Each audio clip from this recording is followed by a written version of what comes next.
And welcome everyone. तो हमने पिछले वीडियो में SN1 और SN2 को डिस्कस कर लिया था। अब आज की वीडियो में हम ऑर्डर ऑफ रिएक्टिविटी पढ़ेंगे, किसका? SN1 का और SN2 का। So let's start a video. SN1 हमने पढ़ा था कि ये कितने स्टेप में होता है। It is a two step process. It is a two step process. यहाँ पे क्या था कि हमारा कार्बोकेटाइन बन रहा था एज एन इंटरमीडिएट। ठीक है, तो हमारा यहाँ पे क्या बन रहा था? कार्बोकेटाइन किसकी तरह? इंटरमीडिएट की तरह। यहाँ पे SN1 में जो ऑर्डर ऑफ रिएक्टिविटी है वो इस चीज पे डिपेंड करेगी कि तुम्हारा कार्बोकेटाइन कितना स्टेबल है। समझ आ रहा है? More stable the carbocation, more stable the carbocation. यहाँ पे RDA स्टेप के बाद क्या बना था? कार्बोकेटाइन बना था। तो हमारा SN1 में कार्बोकेटाइन जितना स्टेबल होगा ना, रेट ऑफ रिएक्शन क्या होगा? उतना फास्टर होगा। समझ आ रहा है? मतलब कोई एक एग्जांपल के थ्रू मैं बताती हूँ। जैसे more stable the carbocation, more will be the rate of reaction. समझ आया? तो तुम्हें क्या याद रखना है कि SN1 में जो हमारा ऑर्डर ऑफ रिएक्टिविटी होता है वो किस पे डिपेंड करता है? स्टेबिलिटी ऑफ कार्बोकेटाइन पे। कब? जब हैलोजन सेम होगा। अगर R डिफरेंट है, देखो हमने क्या लिया था? RL प्लस न्यूक्लियोफाइल, और यहाँ पे हमें क्या मिलता है? RNU प्लस लीविंग ग्रुप हमारा निकल जाता है ना। हमने यहाँ पे क्या ले रखा था? ये ले रखा था RL, मतलब यहाँ लीविंग ग्रुप क्या होगा? हैलोजन होगा। तो यहाँ पे अगर हैलोजन सेम होगा, अगर हैलोजन सेम है तो फिर जो ऑर्डर ऑफ रिएक्टिविटी है वो किस चीज पे डिपेंड करती है ये हम देखेंगे। ठीक है, इफ हैलोजन इज सेम, तो मैंने जैसे एग्जांपल बनाया CH3 CH3, यहाँ पे हमारा हैलोजन लगा है। ठीक है, ये मैंने एक एग्जांपल लिया। अगर यहाँ से हैलोजन निकल के जाता है, मैंने क्या बताया था? It is a two step process, जिसमें पहला स्टेप क्या होता है? कार्बन हैलोजन का बॉन्ड टूटना। तो अगर यहाँ कार्बन हैलोजन का बॉन्ड टूटता है तो क्या बनेगा? C पे प्लस चार्ज, और इसके आसपास क्या हो गए? 3 एल्काइल ग्रुप जुड़े होंगे, ये बन गया। तो इसे हम लोग क्या बोलते हैं? 3 डिग्री कार्बोकेटायन। समझ आया? तो जिस तरीके से ये 3 डिग्री कार्बोकेटायन है, उसी तरीके से मान लो अगर ये हुआ, अगर हमारे पास ऐसा है C प्लस और इससे 2 एल्काइल ग्रुप जुड़े हैं और एक तरफ यहाँ पे क्या है? हाइड्रोजन है, तो ये क्या कहलाता है? 2 डिग्री। इस तरीके से C पे प्लस चार्ज है, एक ही एल्काइल ग्रुप जुड़ा है, एक तरफ हाइड्रोजन दूसरी तरफ हाइड्रोजन। ठीक है, तो इसे हम लोग क्या बोलते हैं? 1 डिग्री कार्बोकेटायन। तो अब हमें बताना है, और मान के चलो इनिशियली जो इसका पेरेंट एटम था, तीनों में क्या है? हैलोजन हमारा मान लो क्या लगा था? क्लोरीन। ठीक है, तो अगर तीनों में क्लोरीन लगे हैं, बस डिफरेंट क्या है? ये ग्रुप एल्काइल ग्रुप ही तो डिफरेंट है ना। ये जो कार्बन, इससे ये जो कार्बन जुड़ा है, जो हैलोजन से कार्बन जुड़ा हुआ है, उसी से तो बस हम क्या बदल रहे हैं? हम क्या बदल रहे हैं? नंबर ऑफ एल्काइल ग्रुप ही तो बदल रहे हैं। यहाँ पे नंबर ऑफ एल्काइल ग्रुप कितने हैं? 3 है ना। यहाँ पे नंबर ऑफ एल्काइल ग्रुप कितने हैं? 2। यहाँ पे नंबर ऑफ एल्काइल ग्रुप कितना है? 1। तो जब हैलोजन एटम सेम होता है तो हम ऑर्डर ऑफ रिएक्टिविटी को किस चीज से डिसाइड करते हैं? तो हम ऑर्डर ऑफ रिएक्टिविटी को स्टेबिलिटी ऑफ कार्बोकेटाइन से डिसाइड करते हैं। जितना ज्यादा स्टेबल कार्बोकेटाइन होगा उतना ज्यादा रेट ऑफ रिएक्शन होगा। समझ आया? अब कार्बोकेटाइन की स्टेबिलिटी क्या होती है? 3 degree carbocation is always more stable than 2 degree and then 1 degree. क्यों? देखो, यहाँ कार्बोकेटाइन कौन होता है? जिसके ऊपर क्या होता है? कार्बन पे प्लस चार्ज होता है। मतलब ये जो कार्बन है ये कैसा है? डेफिशिएंट है। समझ आया? ये कैसा कार्बन है? ये डेफिशिएंट कार्बन है। तो अगर किसी के पास इलेक्ट्रॉन की कमी है तो उसके आसपास कैसे ग्रुप होने चाहिए? इलेक्ट्रॉन देने वाले कि इलेक्ट्रॉन लेने वाले? देने वाले ना। तो ये जो ग्रुप्स लगे हैं, ये एल्काइल ग्रुप, इनका नेचर कैसा होता है? ये प्लस आई ग्रुप होते हैं। ठीक है, ये प्लस आई इफेक्ट शो करते हैं। मतलब ये है कि ये इलेक्ट्रॉन देता है। अगर ये इलेक्ट्रॉन देता है तो ये इलेक्ट्रॉन डेंसिटी को क्या करेगा? यहाँ पे ये तीनों इलेक्ट्रॉन दे रहे हैं और ये कार्बन इलेक्ट्रॉन डेंसिटी कार्बन पे बढ़ा रहा है, तो अब ये लेस पॉजिटिव होगा। यहाँ पे देने वाले ग्रुप सिर्फ 2 है, तो ये इसमें भी पॉजिटिविटी कम होगी, लेकिन इसके कंपैरिजन उतना कम नहीं होगा। और यहाँ पे देने वाला ग्रुप सिर्फ कितना? एक ही है, सिर्फ एक ही प्लस आई इफेक्ट तो शो कर रहा है। तो इसका मतलब स्टेबिलिटी ऑफ कार्बोकेटाइन हम इस चीज से डिसाइड करते हैं कि उसके आसपास कितने प्लस आई ग्रुप लगे। More the plus I group attached, more will be the stability of carbocation. अब हम देखेंगे SN2 क्या होता है। SN2 मैंने समझाया था कि SN2 क्या होता है। SN2 नाम में it is a biomolecular nucleophilic substitution, और हमने पढ़ा था कि SN2 में जो अटैक ऑफ न्यूक्लियोफाइल होता है वो हमेशा बैक साइड से होता है।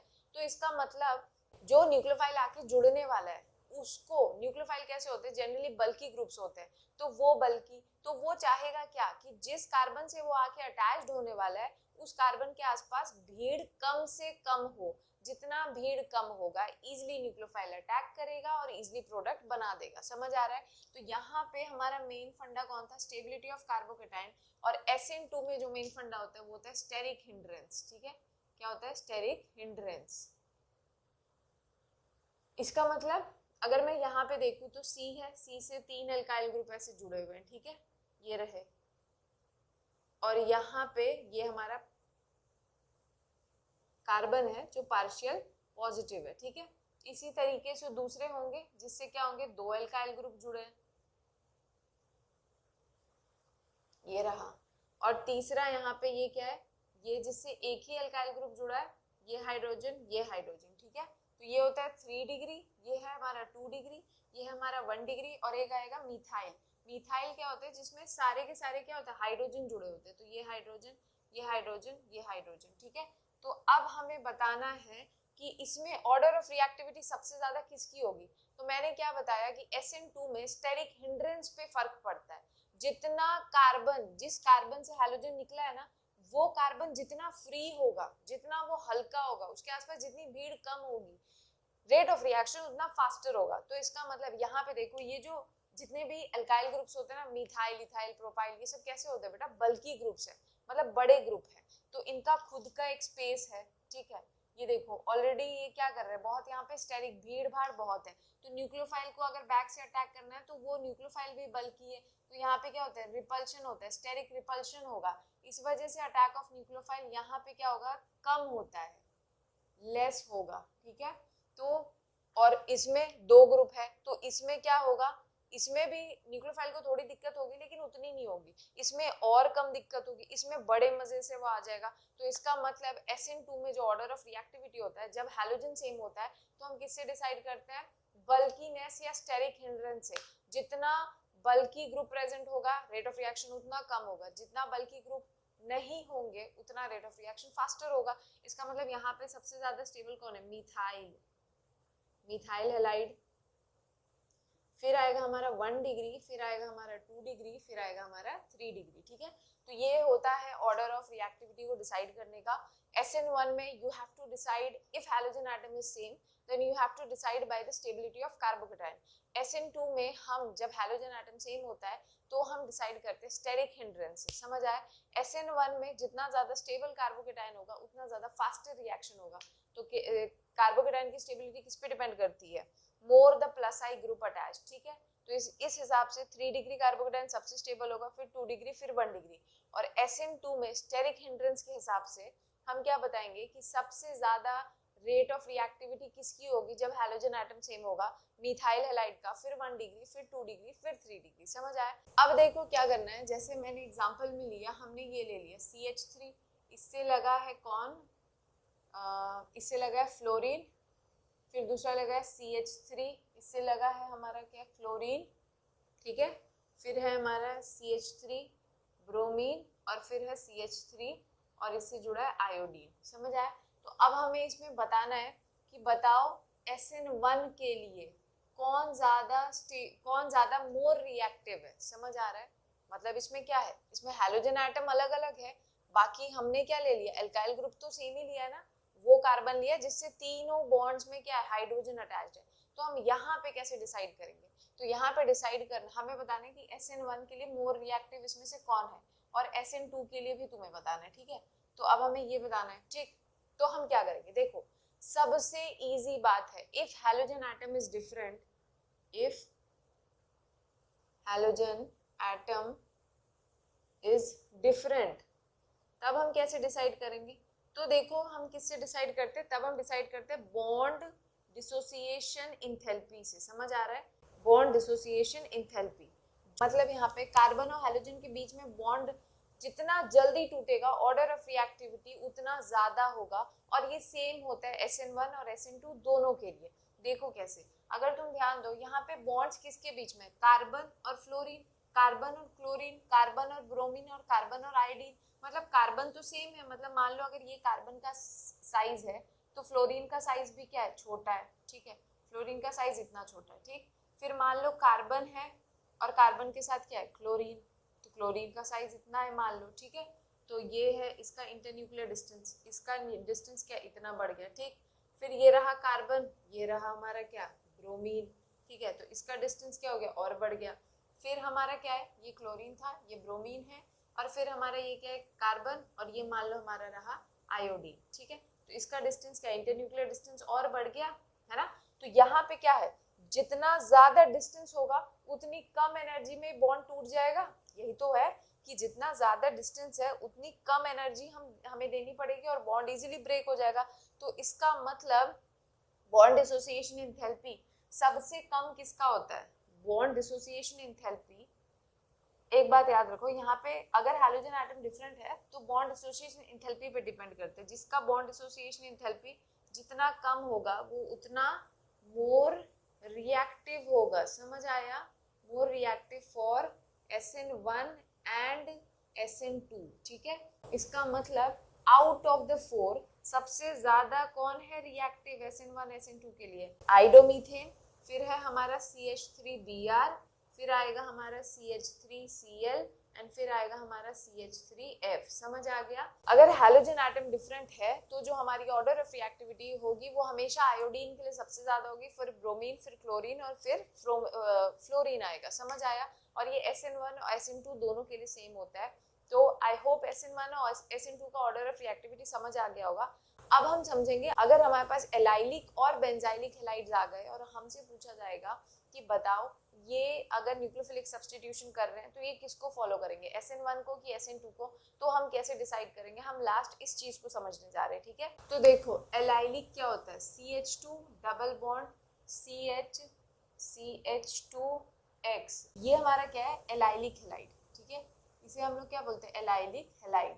तो एलाइलिक हैलाइड में अगर कार्बन हैलोजन का बॉन्ड टूटता है तो क्या बनेगा, CH2 double bond CH2 plus, ठीक है, तो ये बन गया। अगर एलाइलिक हैलाइड है और बेंजाइलिक हैलाइड है, ठीक है, बेंजाइलिक हैलाइड कैसे बनता है, ये रहा हमारा बेंजीन और ये है हमारा CH2X, अगर इसका बॉन्ड टूटेगा तो क्या बन जाएगा यहाँ पे, इस तरीके से, अब CH2 पे प्लस चार्ज आ जाएगा, ठीक है। तो हमें बताना होगा कि एलाइलिक हैलाइड्स और बेंजाइलिक हैलाइड्स अगर ये हमें देते हैं तो हम इनकी ऑर्डर ऑफ स्टेबिलिटी कैसे डिसाइड करेंगे।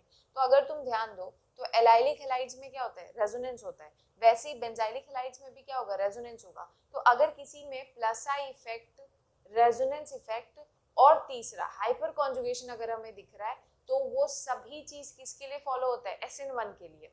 मतलब ये जो है इसका मतलब यहाँ पे क्या हो रहा है, ये रेजोनेंस स्टेबलाइज्ड हो रहा है, ये क्या हो रहा है, रेजोनेंस स्टेबलाइज्ड। तो अगर कोई रेजोनेंस स्टेबलाइज्ड हो रहा है या किसी में प्लस आई इफेक्ट लग रहा है या फिर किसी में हाइपर कॉन्जुगेशन लग रहा है तो वो सभी के सभी किसके लिए फॉलो होते हैं, SN1 के लिए, क्योंकि SN2 में सिर्फ स्टेरिक हिंड्रेंस का फैक्टर देखा जाता है, ठीक है।